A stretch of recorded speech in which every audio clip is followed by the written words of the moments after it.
Welcome to All Gold Everything, a podcast for people who would dog walk a bitch. Yeah. If you listened last week, you knew that was coming, and you're welcome. How are you, Sandy?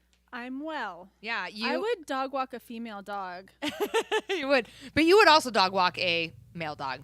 I'm known for dog walking a bitch. It's true. You are. Even though I never knew what that meant until last week. Well, I'm still not real clear on it. I mean, the jury's still out because I'm pretty nice to the dog that I walked. We talked about it last week. So yeah, you're just nice in general. I am. That's true. You're just a nice person. It's true. I'm so nice. I'm very happy that I was on my way over here, and I was delighted that that I shoot from the left side and that we shoot you on the right side. My left side, I have some like. No, I think this is my good sign. No, you look great on the show. I don't fucking know. I was just thinking your right side is like kind of shifted, is like tilted towards the camera. But what now that's your left side. Now am I blowing your mind though? Like, did your mind just like, oh my god, exploded? I can't even do the rest of the show because now there's brain matter all over. I'm happy we're shooting from the left side. I'm having like a little skincare thing happening on the right side, and so I'm happy that most of it's over here. Which made me think your skin's always looking amazed. What do you do? What kind of skincare thing are you? What do you do? I'm premenopausal. Oh, that's all it takes. I feel like I'm actually not. I'm not. I'm fully hormonal. I'm surging. I'm surging. I feel like premenopausal people often struggle with acne stuff. Yeah. I think that like when like I've noticed as I age, because I've always had like a little bit of acne on and off like my whole life. So these days when I get a zit, I get really excited. I'm like, proof I'm still surging. So I get excited when I get a zit. I do. I have a skincare routine. I know. What is it? I wash my face twice a day with an exfoliating soap. Do you have a brand? You just it's Murad, and I think it's called Age Define. It has like an alpha hydroxy, beta hydroxy, and then it has like these kind of like those little balls that they're trying to outlaw, the illegal balls. Ooh. I don't think they're illegal Sounds yet. Exciting. But anyway, I've used that like twice a day for like at least 5 years, and then every morning, every night, moisturizer, eye cream. Yeah. Is that also Murad? No, I kind of shift around brands. Sometimes I feel like super cheap and I just like prime some Olay, but sometimes I feel super indulgent and I'll do like my favorite is Algenist Genius. That's my favorite. I feel like eye cream is a dangerous place to get indulgent. Right. Because you can spend like $1,000. You can spend thousands of dollars on eye cream.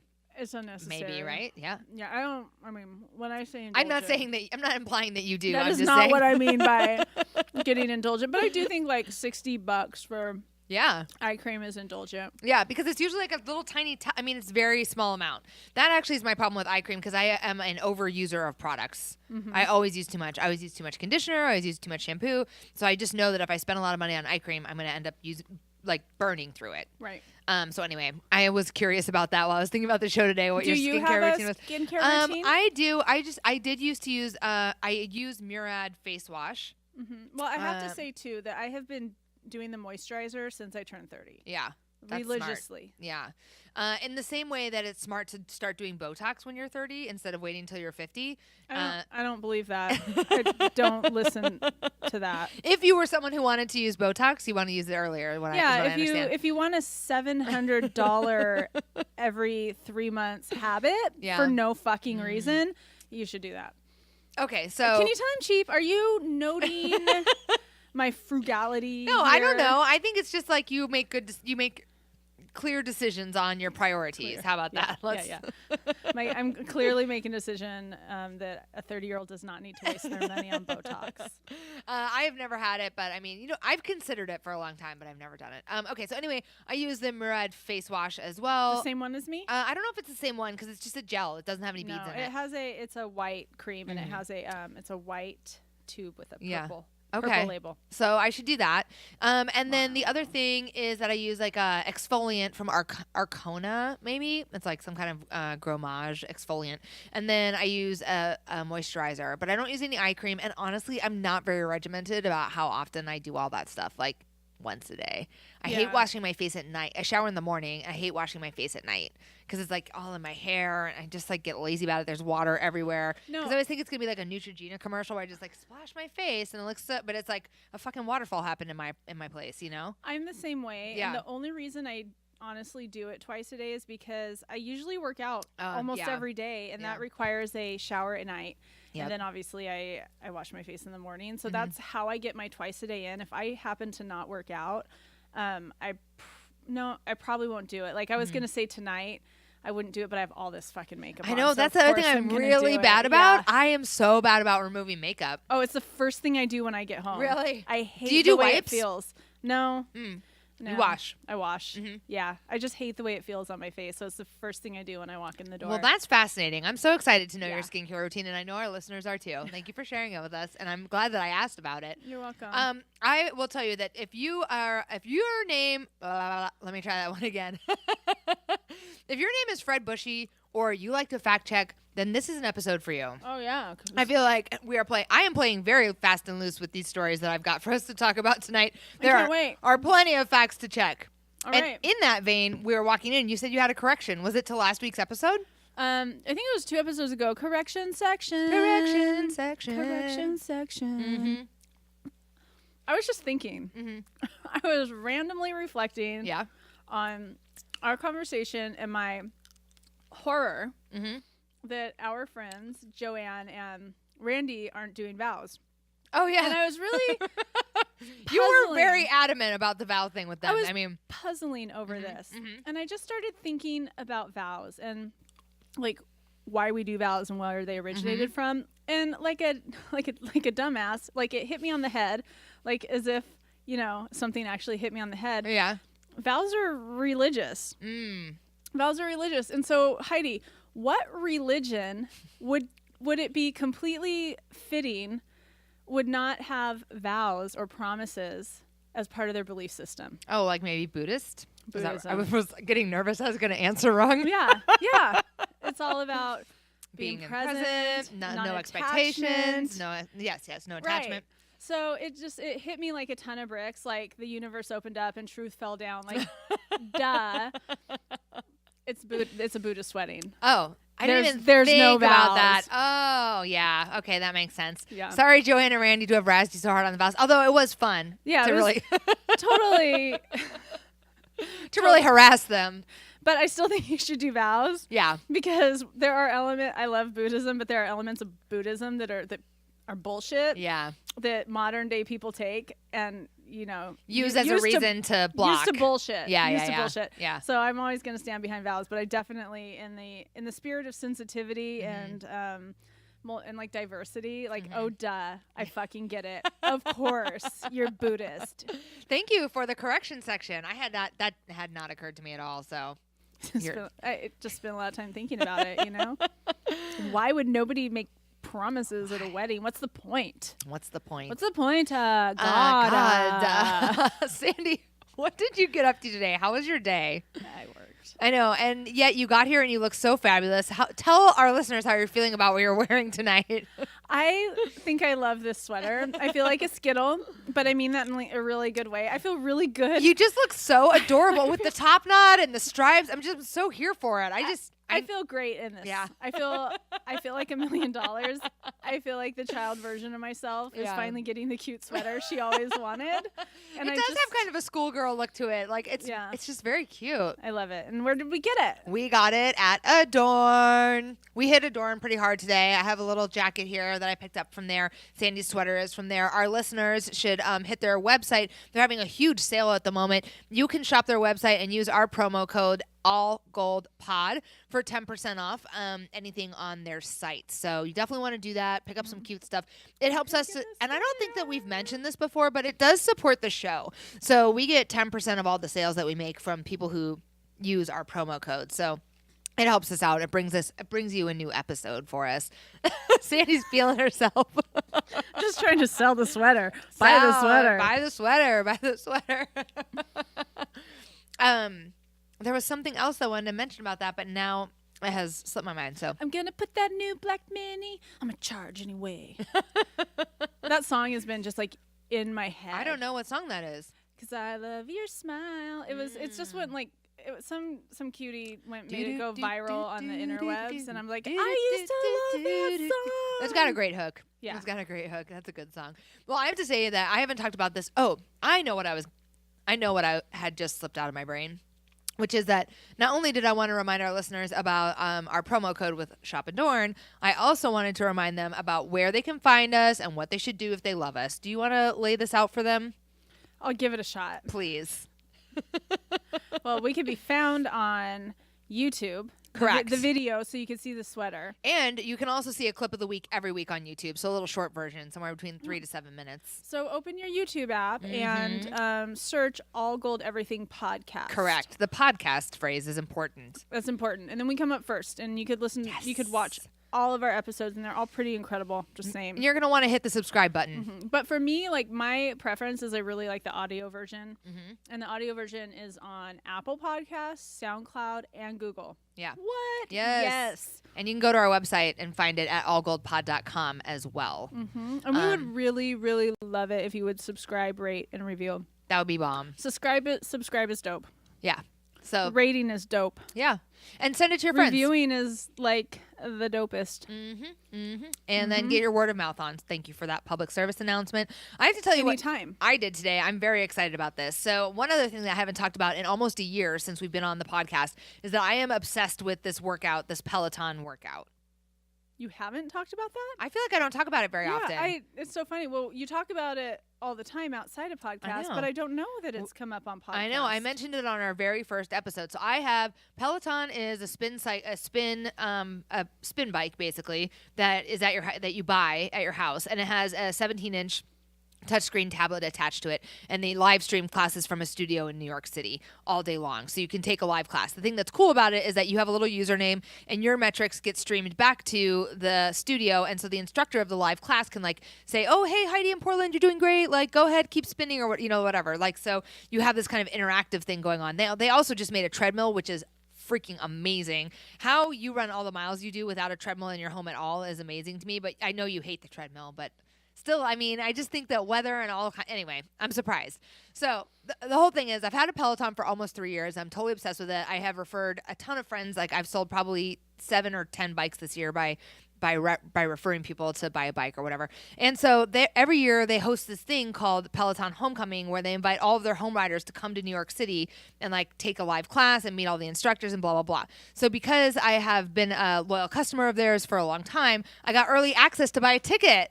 Oh, to buy a ticket. I did have to buy a ticket. I know. I know. I was telling Jeff, like, oh, God, it would have been nice if they would have just, like... Dear Peloton, did you just hear her say she sold 7 of your super expensive... I mean, they're totally excellent value. Your excellent value. They are excellent value, bikes. But they're expensive. They're like $2,000 a pop, right? So... Anyway, it's an investment. I'm just saying, she sold 7. Give her a free ticket. Give me a free ticket to New York. That's all. I'm just, So anyway, but I did go ahead and I got like this early access to this adventure. And so in May, I'm going to New York City for the first time. Yay! When in May? May 3rd through 5th. Oh, darn. Oh. Because I'm going to be in Rhode Island in May, but it's the end of May. Well, maybe we should maybe I'll stay there for all of May. Yes. And we'll just do May on the Eastern Seaboard. So, dear Peloton, make that be free. Yeah. So I'm excited. It's not my first, I just lied. It's not my first time in New York City. I was there when I was 14. But it'll be my first time as an adult in New York City. What? I know, I'm excited. I'm going. Oh, I wish I could go with you. I'm going to be in the Chelsea neighborhood, which I don't know anything about. So anyway. Who are you taking with you? I am going to take Jeff for sure. And we were just discussing tonight whether or not we're going to bring his stepdaughter to come with us for like to see shows and food and art and all that stuff. So I'm seeing you weigh in on no. I'm kind of 50-50 at the moment. He and I could use a vacation on our own. I also think like what an incredible experience to like have her see museums and all. She's like so artistic. She's had a whole handful of incredible That's experiences. True. She has. Hasn't she? She has. It's true. And, so anyway, that's definitely up for discussion still. But anyway, so I'm really excited because I don't know anything about Chelsea, New York. So if you're listening to us and you know of a place that I should go or something that I should do while I'm in New York City, I would love it if you would DM us at honeybee52 on Instagram. That's me. Or at all.gold.pod. To let me know what I should do, or you can even you can DM Sandy if you want to tell Sandy to tell me what to do. Just DM me if you support her not bringing the step kid. I'm gonna sever this bond to an appropriate level. So that was one of the things that was really exciting about my day. The other thing that this is kind of alarming news, so I want you to prepare yourself. All right, okay. You might have to cancel Valentine's Day, Sandy. That's fine. Oh. That wasn't exactly the reaction I was looking for, but the reason why might throw you. Candy conversation hearts will not be available this Valentine's Day. Oh, really? Because I already bought a 1 pound bag. What? And I've already eaten about half of it. Well, you're gonna have to ration them. I wish my purse was here. I'm like, I would show you receipts. I already have my first 1 pound bag. Oh my God, go out and buy more while you I've can. already eaten half. You're gonna need more. Okay, so I need more information. Okay, so here's this. I knew you'd need a little background on this. Well, for our listeners who don't know about this, Conversation Candy Hearts, the old school chalky ones, not like the cute, sweet tart, delicious not ones. The tasty ones. No, the fucking gross ones. The ones that are pure sugar chalk. Those are one of Sandy's top 5 candies. It's true. I would say, if I had to guess, I'd say they're in my top 2. I was gonna say top 2. Yeah. Because here's how well I know Sandy. I feel like we could go on the Newlywed Show with this question. Okay, Sandy's top 5 candies are old school Conversation Candy Hearts, mini rainbow gummy frogs, frozen Junior Mints, berry Skittles. You know me better than I know myself. I need to think of a 5th one though. I don't know if I know it. I don't know if there's a 5th. I mean, I think it'd probably be candy corn. Candy corn. Yes. Yeah, we've talked about I love that. Candy corn. That's yeah. true. Okay, so anyway, back to the topic at hand, you hit the top 3. That's pretty good. Dialed. Well, I know that because now I like frozen Junior Mints. I would have been like, these taste like toothpaste. But for some reason, when I eat them frozen, I'm like, yeah, this is acceptable. I've never made that connection, but once you said that, I'm like, well, of course they do. Of course they taste like toothpaste. Of course they would taste like toothpaste. They essentially are toothpaste wrapped in chocolate. Is what they are. Yet never has that crossed my mind. It's even the consistency of toothpaste and everything. It is. Totally is. But they're good frozen. It's delicious. They're too weird for me when they're not frozen, but they are good when they're frozen. So today, because I did have my 1 pound bag of candy hearts, and I was really busy at work, and I didn't get a lunch. That's what you had for lunch? I didn't get a lunch, so I just kept dipping into my bag. Yeah. And I got called immediately, and I had to go do something up on the floor. And I was trying to help a nurse, and I had to use my hands to do it. And I saw her looking at my hands. I know I had chalk. Oh my God! On my hands from the gummy, candy from the candy. I was like, oh my God! Did you explain it to her? No, I just played it off, but I felt like such like you a got fiend caught in the act. Yeah, like it may as well have been like cocaine on my hands. I was like, oh, don't mind that crack on my hands. That's really funny. So okay. So here's the story. Necco, the maker of Necco wafers, I don't know if you are familiar with that disgusting candy.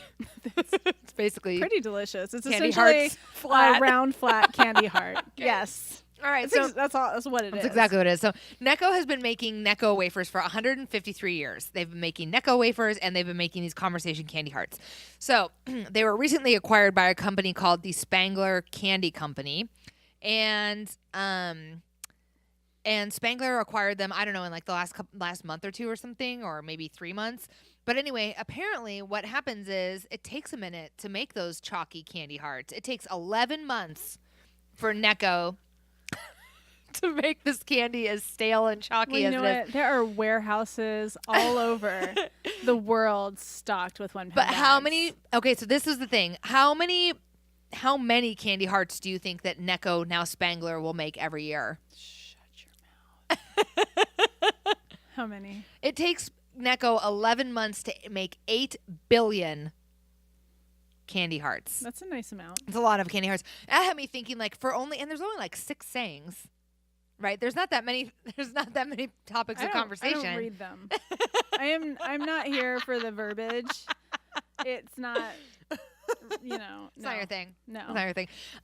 Anyway, so I felt like it was very important that you are made aware of this. I found a distributor, so you might want to pick up an extra bag. I think I will, just in case. I just thought, what are you doing? I wanted to check my tongue because it probably still has the candy heart. Is it discolored? No, now it's discolored with Skittles. Oh, okay. Different candy. So I essentially had Conversation Hearts for breakfast and lunch today at work. I love it. You're just like powered by sugar. That's all right. Me too. I mean, it's not because I feel like shit. But, and then I came home today and makes Joey, my eyes puffy in the morning. Joey had a smoothie for me. I'm like, I don't want that. Give me some carbs. I'm officially a monster. But you're a cute monster. I'm a really cute really monster cute. in this Super cute. Okay, so it's kind of making my boobs itch though. Oh, like I really want to scratch my boobs. We can cut to me. I'll do something else. Next time it cuts to me, give me the eye, and I'll just like. That's a lot of responsibility. I'll go in on it. Okay, so I don't know if this has ever happened to you. I went to the hardware store today, and now I feel like I'm a plumber. Oh no! Right, like I just feel like I'm qualified to fix all the stuff. Okay. That has not happened. And so I wondered if you have you suffer from this affliction at all of like totally imagined confidence around being able to do stuff. This was like last week I talked about this because I had like seen cross country skiing once and was like, I could do that. Yeah. You know, and like lately with my But you did do it. But I did. But it hurt. It hurt a couple of times. It wasn't easy. It wasn't as easy as those Olympians made it look. And then sometimes this happens to me in my athletic pursuits as well. Like I was thinking back when I was thinking about this piece of conversation, I was thinking back to the first marathon that you and I ran, and you were running an 18-miler, and I hadn't run in like, I don't know, I hadn't run anything long in a while. And you were like, oh, do you want to run 18 miles with me? And I was like, yeah, sure. Why not? How bad? Sure, of course. I could do that. And then I did it, but it hurt. So sometimes my affliction of overconfidence causes me some pain. But you ran 18 miles. But I did, so that was fine. So listen, we're going to move into the next section of the show. And before we do, we need to talk about our dogs. We need to talk about our dogs. So both of our dogs have Instagram handles now. You got to look at that. You got to look at that. So I got to keep in mind that we have some listeners who are only listening to audio. So right now, Mark is putting up a card of pictures of all three of the dogs and their Instagram handles. Tell us about Weebay's handle. Weebay's handle is at Weebay_Barksdale. Weebay is spelled O-U-I, like wee. So it's OUIBEY_Barksdale. And you got to look at his Insta. He gets more likes than I do, for real. He's basically famous. I want you to tell our listeners what you were telling me about his paw when we were talking about this before the show. Well, in his picture here, he's got a little paw up, like. And that's just how he sits. So almost like kiss my, like royalty would have you kiss their ring. Yes, he sits down and he raises his paw to have his ring kissed. But we didn't train him to do that. We just trained him with the sit. And so most of the time when he sits and his paw comes up. Oh my God. And he's like, kiss my paw, humans. Yeah, he just has a cute usage of his paws. He uses his paws like they're hands. Yeah. And he's a soccer player too. Yeah. And he's always getting called for handball. Yeah. But he's also very smart. What did he recently learn how to do? He just busts out of his crate at night. He can open his crate. I have crate. never met anyone who has a dog that can like click, click, click, click. Yeah. So we'll be sleeping, and then you'll hear this little chung chung chung chung, and then little paws on the ground, like. And then just one lifted up, waiting for you to kiss it. No, and then he goes out to his relax pillow. Yeah. And he would prefer to sleep on his relax pillow. He does have a relax pillow, which has the word relax written on it like 25 times. Yes. Relax, relax, relax. Relax, relax, relax, relax. Relax, relax. It works. It does. It works. Clearly, obviously. He breaks out of his crate to go relax. That's adorable. Yes. That's the cutest thing I've ever heard. He's special. Now tell me about your special dogs. Okay, so Henry and Lemon have the Instagram handle at henry.and.lemon. And they're just, they're getting to know each other. They look like they're deep in love. They like each other. I think Henry's fuse gets a little short with Lemon by the end of the day. He's a little tired. She is basically using him as a chew toy all day long. So anyway, he gets a little tired of that. I understand that. Okay, so we're moving into the next main segment. So wait, we have to say one more thing about the dogs. Yes. We have to be really careful about Weebay impregnating Lemon. That's true. Lemon's not spayed yet. She will be, though. We have two young puppies. Mine is reaching adolescence, and he's not neutered yet, and she's not spayed. Yeah. So I see a potential for really weird-looking puppies. I know. You know what? I was thinking about that because I'm going to come to your house tomorrow to run, and I was thinking I would bring Lemon because I'm going to be there for so long. Mm-hmm. And then I was like, but I could just keep her in the car, and then I could walk her or whatever in between. Well, yeah, I mean, you wouldn't want to like leave her in the house while you that'd be weird. Yeah, Joey would be pissed. He's like, no, I just raised a puppy. Do not, no. Yeah, she'd probably just pee everywhere too, so that's a bad idea. He wouldn't care for that. Anyway, no, he would not. We already had that experience. Yes. So, a story that I saw today is kind of in the vein of Hooker Light, which I knew you would like. And I started off thinking that it was Hooker Light because I was like, oh, this is Hooker Light. But now I kind of think it's like misadventures of an adventure. I don't know what I think it is. So anyway, there's this Taiwanese woman who 4 years ago lost a bet with some friends about, I don't know what the bet was about, but the consequence of losing the bet was that she needed to go on a hike and then take a picture at the top of whatever she was hiking in her bikini. So she became like the bikini hiker. And now apparently she has like hundreds of thousands of followers on Instagram or whatever. And she has hiked 100 hikes. Okay, I call bullshit on this bet story. She's hiked 100 hikes in 97 different bikinis, which we could use some fact checking on this, by the way.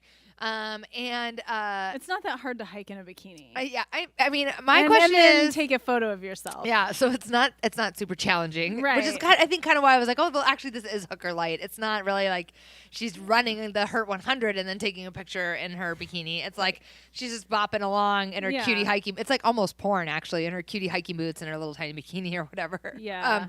So anyway, you won't be able to ask her about what bet she lost because she died. She fell off a mountain on one of her hikes and died. So, I mean, we're getting a slow clap from Mark. Story of the year, clip of the week. I don't know. Yeah. So I do not believe that she lost a bet. I think that this is her version, just her setup, her version of her own exhibitionism / there you go, trying to become some type of Instagram sensation. Bikini hiker. That's her thing. I mean, I could see why people would follow that. Yeah. But yeah, that's too bad. I don't know how it's Hooker Light. How it took what? How is it Hooker Light? I don't know. Just because it's like going exhibitionism on yachts in Dubai. And getting bags from sheiks. It's not exactly the same category as Hooker Light, but it's exhibitionism in almost no clothes. It's the Instagram model connection. Yeah. Instagram. There we go. Instagram models to Hooker Light. That's what it is. Yeah. Thank you for helping me with that. I'm like, I know there's a reason that I made this connection here. I think she's just one of the many Instagram models who die in their pursuits. That's right. Yes. Who also die in their pursuits. I mean, for me, I like that I can't remember where I read the story, but they knew like how many hikes and like how many bikinis. And I'm wondering if she did like the first 3 hikes in the same bikini and then was like, because it's 100 hikes and 97 bikinis. Well, she got a little bit of money. Maybe she got some fame. How many followers did she have? I don't know. I didn't verify. That's what I want to know. Fred Bushy can verify that. If you could get on that, Fred, that would be so helpful. We need to know how many followers she had and if she got more likes than Weebay. Yeah, necessary. At Weebay_Barksdale. So this is actually the fact-checking section of the show because the next story that I read that I want to talk to you about is about climate change. Oh. And it's about no, it's not about I mean it is wah, but it's not about whether or not we believe climate change is real. This is about the fact that apparently climate change will affect the ratio of newborn males to newborn females, of baby boys to baby girls. I was not aware of this, but apparently this ratio will increase the number of baby boys that are born in places. Yeah. Yeah. In places where the temperature increases. Okay, so in places in places where the temperature increase is the byproduct of climate change, there will be more boys. Those men in Greenland. There will be more boys than girls. But in places where like Greenland tourism, are you listening Are to you this? ready? I mean, there must be some kind of like market here for something. Yes. Singles cruise to Greenland. We could get ahead of the curve on 2040. I like where your head's at, Sandy. Yes. Right. I like it. I like it a lot. You. Okay, so in places where the temperature increases, the consequence of climate change, the ratio of baby boys to baby girls will go up. In places where like earthquakes and other stuff are the consequences of, and flooding or whatever are the consequences of climate change, the ratio will stay the same. My thing is like, I guess. Did you read this on BuzzFeed? I did read this. It was not on BuzzFeed. Might have been CNN. Oh, okay. It might have been like a more reputable. It wasn't Vice or BuzzFeed, so I feel like I'm feeling pretty good about where I'm bet from. some study came out. It was a Japanese study that came out. So it was actually very like all the details were a little too long for me. But I did pick up on those couple of things, and I was thinking like, well, you know, there's everyone that's talking right now about the future is female. So if the future is female, people really need to get on to, they need to connect with the climate change people, which they're probably mostly the same. There's probably a lot of overlap there. Just so that the climate, just so that the future can be female with more baby girls than baby boys. Oh, okay. So you're talking about like this is just another reason why climate change is bad, and we need to do everything we can. Yeah. To help our planet. Yeah. Instead of hurt our planet. Yeah. Because in addition to like death from starvation. Yes. Yeah. There could Which will not affect the ratio. There could be an equal amount of men and women on the planet. Yeah. Yeah. So I was just thinking like the futurist female people should combine with the climate change people because this is another. Yeah, exactly. So okay. I'm following you. Following your rationalization. What I have to say about this is, millennials, it's too late for you. Dear Generation Y, this is why you take math, so you can go and make little boop, boop, boop, boop models and predict shit like this, and it doesn't matter if you're right. You did your little math model. You did, and this is what you came up with. And your study got published. And now you're a published scholar. This is why you're taking math. That's right. So put down your phone and do your homework. You might also be taking math to like... The more you know. Do. I was going to say you might also be taking math to be able to balance your checkbook, but a checkbook is definitely a thing of the past. Nobody needs to know how to do that anymore. You don't even need to balance it. You don't. They do it for you. There are now credit cards targeted towards millennials. Yeah. That have no limits. No limits? Well, so I learned about this. Tell me about this. Well, let me tell you about this. Please. I watched a documentary on Netflix called The Fire Festival. Oh my God, that's where we were going next. Sandy, you're in my brain. I know. That's amazing. Did you watch this? Mm-mm. I'm asking you like I don't already know the answer. I know, but I can't. Okay, first of all, I thought there was only one, but there's a documentary on Hulu and Netflix. Everyone's talking about it. You need to watch both of them. Here's what I know. I watched. Sandy, tell me what you know about the Fire Festival. Well, here's what I know about the two. I watched the Netflix version because Netflix is on my iPad. Yeah. And the Hulu is not on my iPad. My daughter will not share with me her password. Kyla. Rude.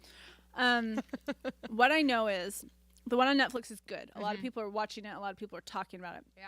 The one on Hulu I feel like is a must watch because this fellow Billy is actually interviewed on it. I do want to see the interview with him. After you watch the one on Netflix, you'll be like, I need to see this guy because I feel like he's a young Donald Trump. Right. He's just a hustler. Did I hear someone say that he told one of his festival employees to go ahead and suck a security guard's dick for a case of Evian water? Is that right? Yeah, and this guy was like in his 50s. Oh my God. And it wasn't for a case. It was like for like 3 containers. You know those shipping containers? Oh, got it. It was for like the entire water supply of the festival. Okay. Yeah.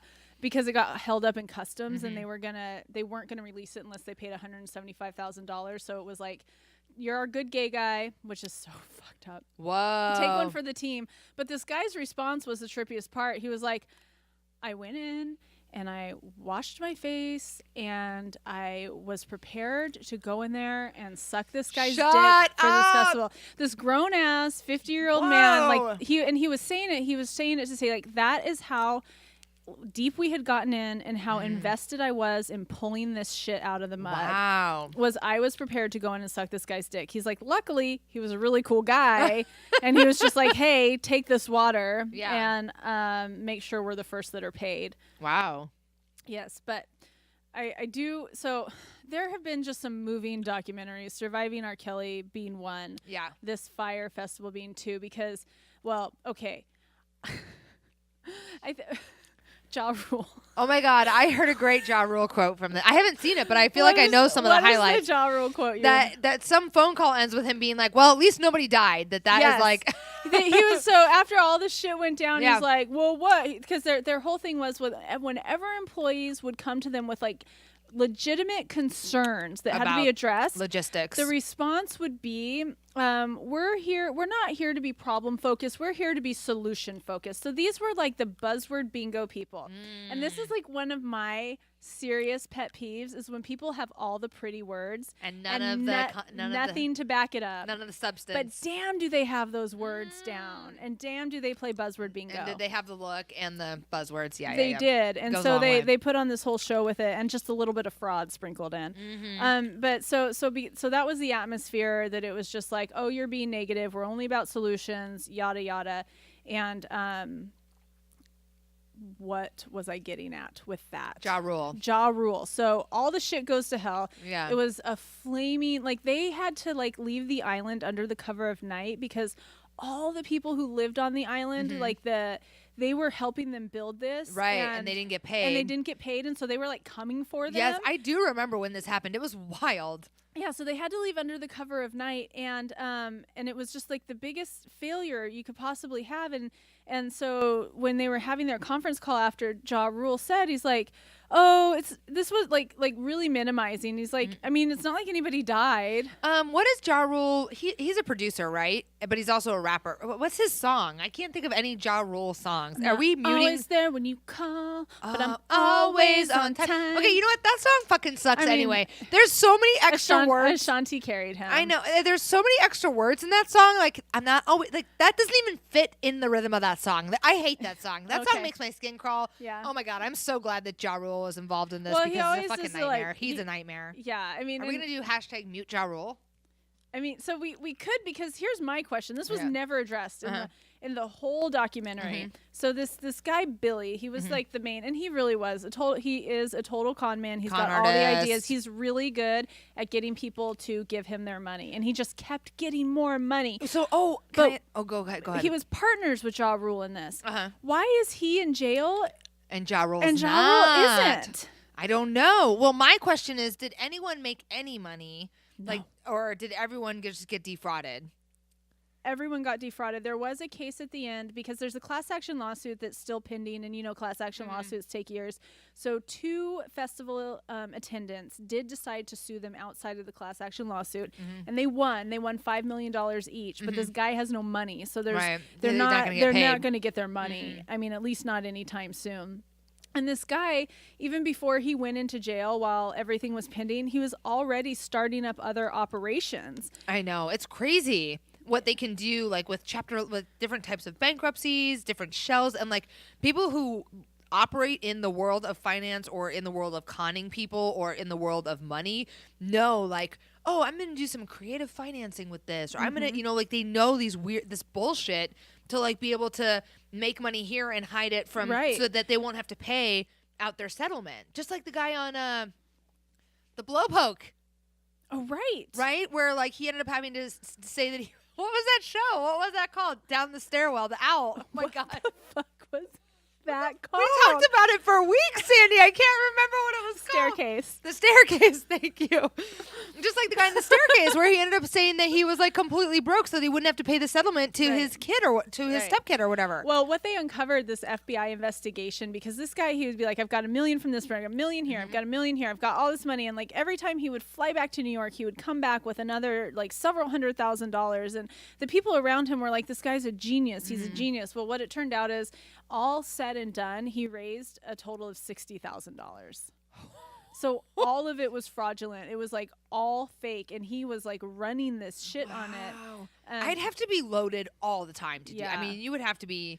And I mean, the scope and a sociopath. The scope of the failure of this, the scope of the job, the documentary did a really good job describing how the logistics were just impossible. Yeah. The island had no infrastructure. He said he bought Pablo Escobar's island. He never bought it, and he was not supposed to use the name Pablo Escobar. Yeah. So they put out their first ad, and it said on Pablo Escobar's island. And so the island got pulled, and now they don't even have an island. Oh, geez. And so then they had to do a change of venue 6 weeks before the festival. Holy cows. And I mean, madness ensues, and this is why it's fun. It's just like. Well, one of the things I like that you mentioned is about the impact on the people who actually live there. Because it's like, okay, I don't have a lot of sympathy for a bunch of rich kids that chartered planes to go party on Pablo Escobar's island, right? I mean, sorry. And there were like really funny tweets that came out of it. Like really, actually, truly funny Oh my tweets. God, the sandwich one where it's like. Well, they had like, millennials running for their lives. And, I mean, it was like, oh my God, there's no Wi-Fi. So there's some entertaining stuff, but like the true hardship and the true consequence of this was suffered by the people who actually live and work in that particular spot. The woman spot. who owned the restaurant, she actually employed like an additional 12 people to service the workers, to feed the workers. Yeah. And at the end of the day, she had to pay them all out of her savings. Oh. Yeah. I mean, it's like there's some like really tragic stories about the people who lived on the island, and and never have they gotten paid. God, I'd be pissed. Yeah, I'd be pissed. You'd be pissed. I'd be pissed too. That's the worst. Like that guy sounds like the worst. I don't work for free. God, no. Oh no, we don't work for free. Mm-mm. No. I'm too old. I'm really bummed that I didn't get to watch it because I wanted to see it. But this was on my TV. A little TV section was on my list tonight because we've been talking TV almost every episode. We've got something that we're reviewing or that we're watching that we're loving. Is there anything that you have ever started and like you just keep watching it because you're like, I've invested so much time in this, I can't quit it now? Or are you like ruthless when you're like, nope, I'm done, I'm not watching anymore? I think that we've stopped. Like, what is that one we were just talking about? The Staircase. Oh, with Ruthie in it. Oh, Ozark. It wasn't Ozark. We liked Ozark. We finished it, but she's in another one with Jonah Hill. Oh, Maniac. We only watched 2 episods and we've never gone back to it. There was another one I think we wish we would have stopped, and I don't even remember what it's called now. And then, but I have to say, the Frankenstein Diaries, I would have stopped if it were my choice, but to be a good wife, I decided to sit through it with Joey, and it ended up being like really, really good. So I'm glad we stuck through it. Is that based on a true story, or is it just like a Frankenstein-inspired, Victorian era-inspired thing? It's based on true events of the authorship of Frankenstein and what was going on during the time with the physicians. I forgot what the Physicians Act was called, but it was right in the time when grave digging became outlawed. Yeah, but it was actually it turned out to be really good. I just couldn't handle it at first because is it gory? No, not really. Yeah. What it was boring. There were really thick accents, and in every scene, like they really wanted to get the grittiness of the era down, and it was too fucking dirty and too fucking cold. Yeah, like they were always dirty. Yeah, they did it well, and then like when they spoke, even if they were indoors when they spoke, the frost came out of their mouth, and it was just really hard for me to watch. But I'm glad that I stuck through it. So because of that experience, it lends me more to. Just really kind of like sticking through it if I can. So we're on episode 2 of True Detective, the new season of that, and it's kind of slow, but I'm certain we're gonna stick with it. I'm certain we're gonna stick with it. True Detective is one that I did not make it all the way through the first season, which a lot of people really liked that season. Why? I can't even remember. McConaughey's indulgence? It might have been. I might have been like, oh God, I can't watch this guy anymore. He was so indulgent. Yeah. Oh my God, I just saw him in a commercial. He's like a Lincoln spokesperson right now, and I just saw him in a commercial, and it's like a pool. He's playing pool at some party, and it's like, oh my, I can't even watch this commercial. Is just too much. It's like just too much. The other one that I was thinking of while you were talking about the accents was that The Crown was something that I was really into for a while, but I had to watch it with subtitles. I had to turn the subtitles on or the closed captioning on because I was like, I can't. It's true. I couldn't get through. I mean, and I'm like, I feel like pretty familiar with like European. Like I lived in Ireland for a year and a half. I'm a white girl. I feel like I should be able to listen. I should be able to get it, but the accents were too much, and I ended up doing with that. I would just like turn it on and leave it in the background as background noise, really, because like it was so slow. That you could only one or two things happened in an episode. And I'm really disappointed that Claire Foy is playing the girl with the dragon tattoo. I thought that same makes thing. No fucking sense. Because I'm like, what? You're so classy. She's the queen. And she did. Like, I read that book. She doesn't even fit the description. No, like not even. Who did you fuck? I'm sorry. # me too. But wow, who owed you one? Somebody owed her, or she owed somebody a favor. Yeah, it was somebody very strange owed her casting one. choice. Yeah, I agree. She's married to somebody who something that was totally that's weird. So strange. Way out of character. Way out of what I assume is her character. So the other one that I quit is that I got pretty far into and then ended up quitting was The Good Wife with Juliana Margulies. But that's old. I mean, I haven't. Yeah. So anyway, I was just wondering about that. I did watch 2 episodes of Divorce and I couldn't handle Carrie Bradshaw as a middle-aged divorcee. No, I didn't watch that at all. It was like the exact same character, but now she's middle-aged and going through a divorce, and I had no stomach for it. It sounds very, very bad. No, thank you. Yeah. God, I'm just like, I like it. I feel like you might have like a career. Anything. No, it's good. Like you have a career anything. as a critic. I do. I mean, I'm critical. It's kind of what this show is. I mean, I don't know if you've met me, but I'm critical. I like it though. I feel like I was gonna say that you're ruthless, but that sounds like a little too. I'm critical. I think it's good. I think it's good. Like for me, a lot of my reviews of stuff can't be trusted because I kind of I'm like, oh, I like it.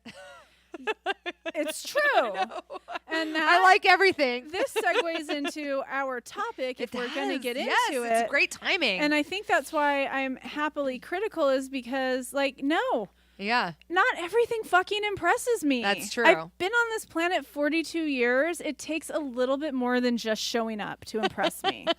And that's okay. It is. But it's not if it's like so say if Claire Foy were here as a guest in our studio, I would be way more gentle. Yeah. Like, I mean, I do have some sensibilities. Right. And tact, right? Right. And manners. I mean.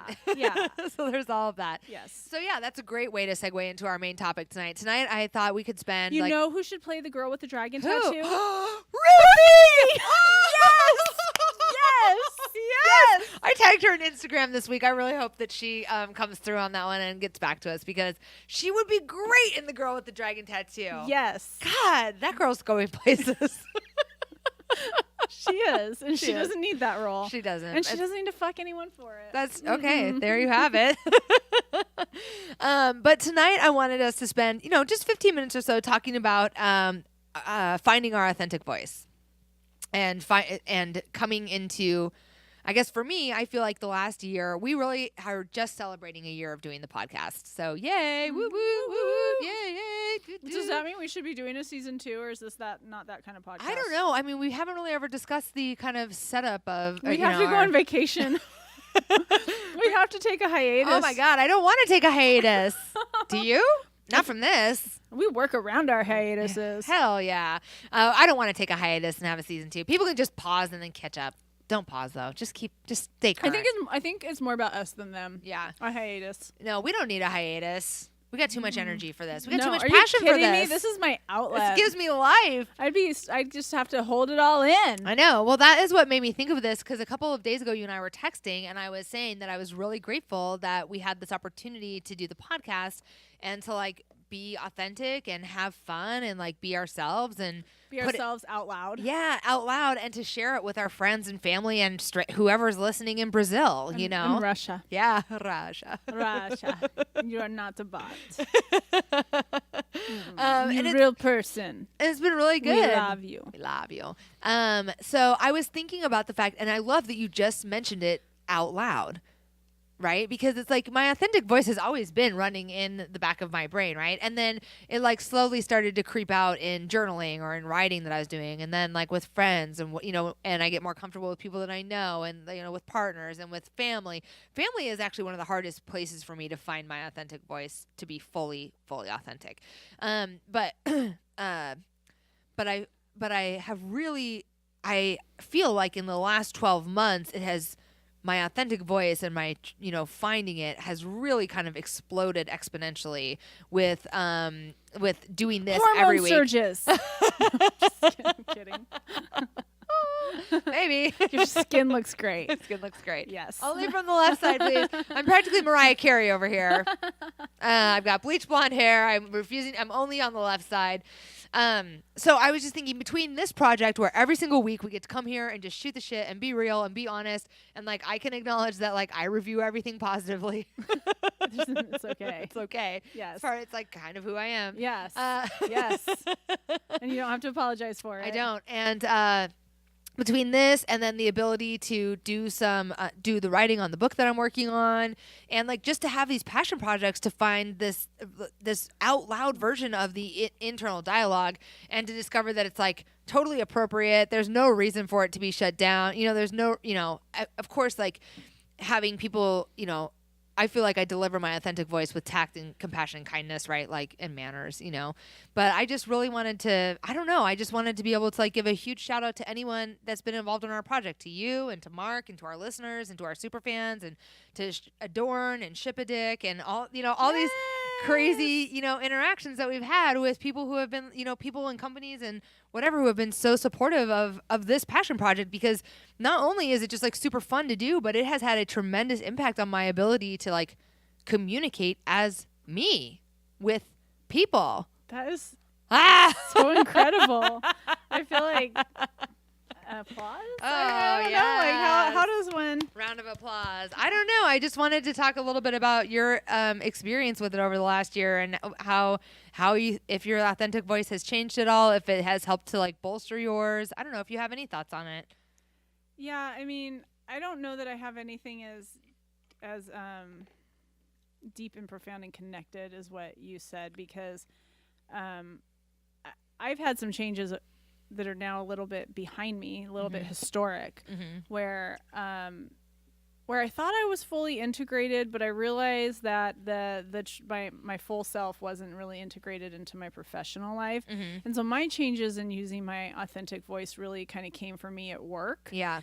And so for where the podcast came into that for me was like actually admitting to the people at work that I'm doing this. Yeah. That was like a huge step. And being like, you know, and kind of like owning it in a way of that I'm proud of it instead of I'm ashamed of it. Don't listen to it. Right. You know, so I think that's where kind of my growth came in, and this full ownership of, well, I am doing this and I am committed to it. So why would I hide it or present it in any way except with pride? Because it is my authentic voice. Right. And if I am really, truly, fully integrated here, listen to me. Right. That I should be using my authentic voice to say, it's awesome. You should listen to it instead of like, oh, it's just this thing that I do. Right. You know, it's just Wednesday nights. We get together and, you know, it's like that has been, I agree. That has been a huge, I've seen the shift happen. I've seen that shift happen for you. It's been awesome to watch that. Yeah, and it's become fun because now I can like shame people for pretending they don't listen to it when they do. I'm like, we know who listens. That's right. Especially if you live in a weird part of town, or if you live outside of Portland and you're listening, we know you're listening because I can see who's listening in Oak Park, Illinois. Thank you very much. Yeah, exactly. And if you're watching it on YouTube, forget about it.